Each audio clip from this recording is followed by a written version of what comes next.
भी हजरत मूसा अलैहिस्सलाम के दरबार में भी मलकुल मौत पहुंचा। मौत का फरिश्ता पहुंचा, सलाम किया। हजरत मूसा अलैहिस्सलाम ने जवाब दिया। पूछा कैसे आना हुआ? कहा आपकी रूह निकालने आया हूं। तो मूसा अलैहिस्सलाम ने खींच कर एक तमाचा मारा। कहा अभी रूह निकालने आ गया? अभी तो दीन का बहुत काम मेरे जिम्मे बाकी है, अभी आ गया तू? इतनी जोर से तमाचा मारा क्योंकि आंखें बाहर आएगी। वापस हुए, बारगाह मौला में हाजिर हुए। कहा अल्लाह किस जलाली के पास भेज दिया था? उसने तो तमाचा मारा, आंखें बाहर आ गई। कहता है अभी दीन का काम बाकी है, अभी आ गया तू? तो अल्लाह ताला ने फरमाया, अल्लाह ताला ने अपनी दस्ते कुदरत से मूसा अलैहिस्सलाम की मलकुल मौत की आँख को सही फरमाया। अल्लाह का हुक्म हुआ, आंखें ठीक हो गई। अच्छा जाओ, दोबारा जाओ और जाके मूसा अलैहिस्सलाम से कह दो कि अभी अगर मरना नहीं चाहते हैं तो किसी बैल के पीठ पर हाथ रख दे। जितने बाल उनके हाथों के नीचे पड़ जाएंगे उतने साल की उम्र उनकी बढ़ा दी जाए। सुभान अल्लाह, सुभान अल्लाह। जाके कह दो। आए, अब की डरात डरात गए। एक दफा मारे गए रहे, फिर डरात डरात गए। मूसा अलैहिस्सलाम ने देखा, कहा फिर आ गया? कहा अल्लाह का हुक्म हुआ है कि जाके कह दो कि बैल के पीठ पर हाथ रख दे। जितने बाल हाथों के नीचे पड़ेंगे उतने साल की उम्र बढ़ा दी जाएगी। हम लोग हुए तो बैल के पीठ पर हाथ का पूरे पिठेवा हाथ दौड़ा बजा कि जितने बार पड़ी जाए। बैल तो आप लोग जानते ही हो, आजकल बैल पहचाने में कोई जगह जगह सांड टहरत है, देख लो। लेकिन इंसानों में भी बैल होते हैं। हमरे तुम्मा बैल बहुत बैठे हुए हैं। हमारे वहाँ पिरबितनी दरगाह शरीफ पर एक मदरसा चलता है। हजरत कारी अली हसन फारूकी अलैहि रहमा चला रहे थे। अल्लाह उनकी कब्र पे रहमत की बारिश नाजिल आमीन फरमाए। सुम्मा आमीन।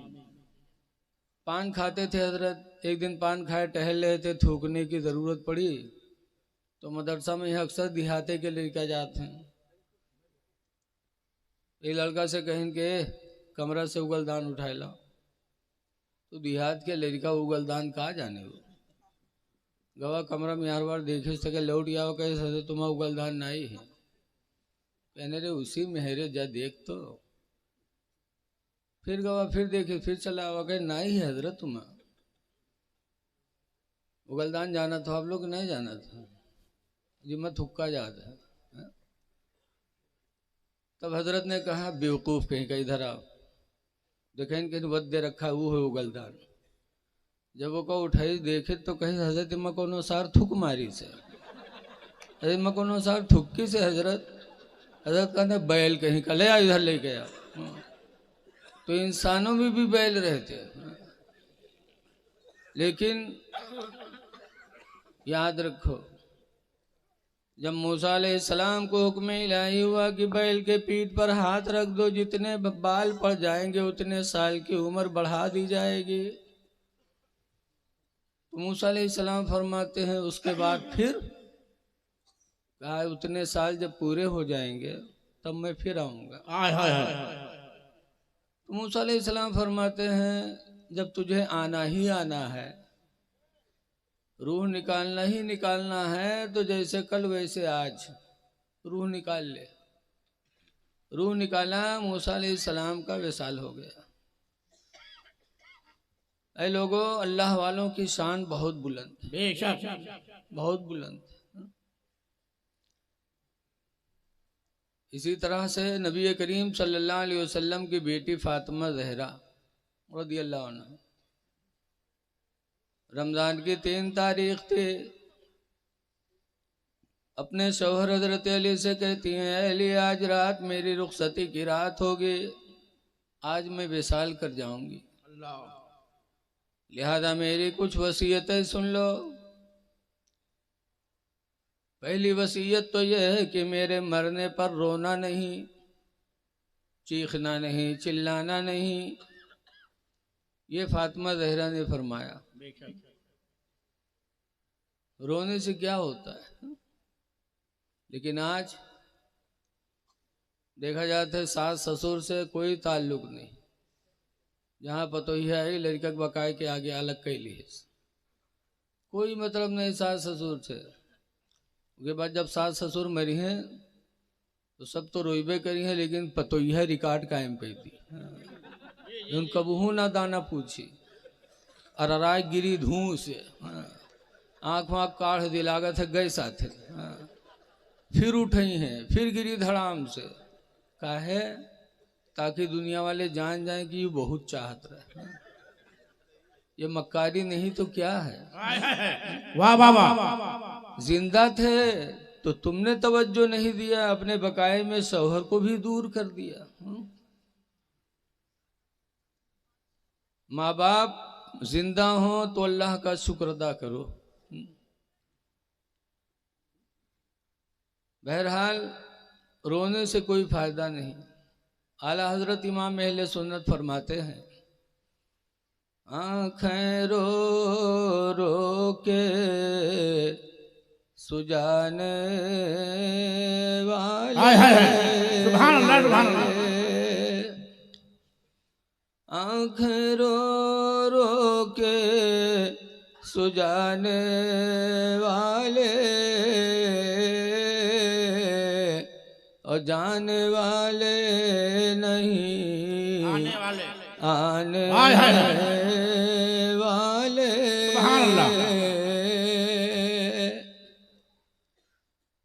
फरमाया मेरे मरने पर रोना चिल्लाना नहीं। दूसरी वसीयत की कि मेरे मरने के बाद मेरे बेटे हसन हुसैन को कभी मारना नहीं। एक माँ को औलाद से बहुत मोहब्बत होती है।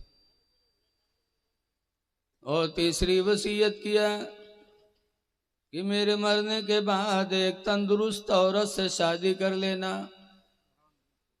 जिससे एक लड़का पैदा होगा, उसका नाम अब्बास अलम बरदार होगा। वाह वाह वाह। कुछ दिनों के बाद मेरे बेटे हुसैन पर करबला में मुसीबतें आएंगी, तो अब्बास मेरे बेटे हुसैन का दाहिना बाजू बनेगा। ये फरमाया। और कितने साल पहले? इमाम हुसैन की शहादत से 50 साल पहले। ये नबी की बेटी का इल्म देखो। फिर वसीयत करती हैं कि जब मेरा जनाजा लेके चलना तो मेरे जनाजे पे चादर डाल देना। कहा क्यों? अब तक तो जनाजे पे चादर नहीं पड़ी है। कहा मेरे जनाजे पे चादर डाल देना इसलिए कि जिंदगी गुजर गई, किसी अजनबी की इंसान मेरे ऊपर न पड़े। तो मरने के बाद भी मैं नहीं चाहती कि मेरे जनाजे पे किसी की नजर पड़े। ये फातिमा का पर्दा था। माशाअल्लाह माशाअल्लाह माशाअल्लाह। फिर फरमाया कि जब मुझे कब्र में रखना तो फला जगह एक पर्ची रखी है, उसको मेरे कब्र में रख देना, लेकिन एक राज की बात है, उसमें उसको पढ़ना नहीं। हजरत अली कहते फातिमा मुझसे राज छुपा रही हो, खुदा के वास्ते बता दो उसमें लिखा क्या है। तब फातिमा ने कहा था कि मेरा और आपका जब रिश्ता तय हुआ, मेरे अब्बा ने मुझसे कहा तो मैंने कहा अली से निकाह कर दो, ये तो ठीक है। महर में हुजूर ने फरमाया था 400 मिसकाल चांदी, तो कहा वो महर मुझे पसंद नहीं। अच्छा कह के चली आई। जिब्रील आए, जिब्रील अलैहिस्सलाम, उन्होंने कहा अल्लाह के रसूल, अल्लाह ने हुक्म दिया है कि फातिमा के महर में मैंने जन्नत और जन्नत की सारी नेमतें दे दी। माशाअल्लाह माशाअल्लाह माशाअल्लाह।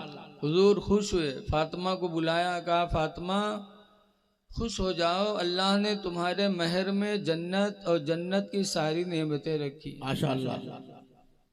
फातिमा अर्ज करती है, अब्बा ये महर भी मुझे पसंद नहीं। का फिर क्या चाहती है? अर्ज किया, अब्बू मैं उसी चीज को अपने महर में चाहती हूँ जिसके लिए आप रातों दिन रोया करते हैं। सुभान अल्लाह, सुभान अल्लाह, सुभान अल्लाह। हुजूर किसके लिए रोते थे? आज तो हम दौलत के लिए रोते हैं। सही है।